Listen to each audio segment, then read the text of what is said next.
welcome to yet another World of Warcraft review, this one being about the Burning Crusade. This expansion was the first one for the World of Warcraft gaming experience and was probably one of my favorites. I started playing in 2007 when this released, and I gotta say, I was a pretty slow leveler. So yes, I wasn't a whole part of the whole pre-BC thing, but try not to let that get to those of you who have been playing since the original release.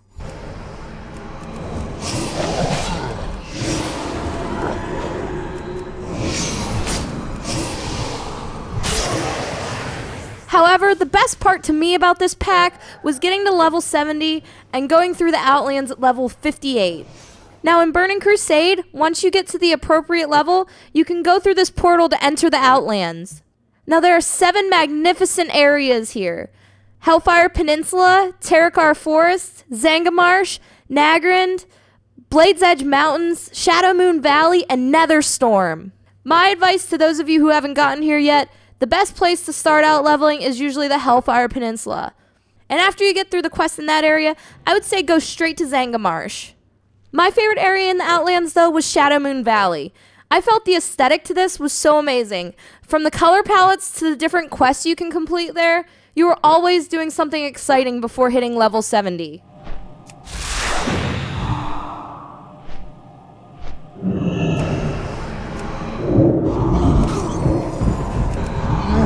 And a very cool feature about the Burning Crusade is the new playable classes and races. Blizzard decided to give you the ability to be a Draenei, and this adds the ability for the Alliance to play as a Shaman. They also hand over Paladins to the Horde, available to the new Blood Elf race. And both of these races have their own unique city that was added to the list of Alliance and Horde cities. The Blood Elves bring you Silvermoon City, and the Draenei bring you Exodar. Each city, though, is unique to its own race, and the color tones also provide an excellent depth to them as well. Now, the red color palettes in Silvermoon City stand straight out that you're in Blood Elf territory, whereas the soft purples and baby blue pastels let you know that you may be seeing some hooved babes around the corner. In BC, you are also given the ability to further expand your skills. See, before you could range anywhere from being a blacksmith and a miner, but now you're given more recipes to level them up once again. Blizzard also throws in a new craft in this called jewel crafting. And this skill is probably one of the most expensive to level quickly, or at least it was. I've only recently come back from a break in the game, so it's tough to say with the newest patches.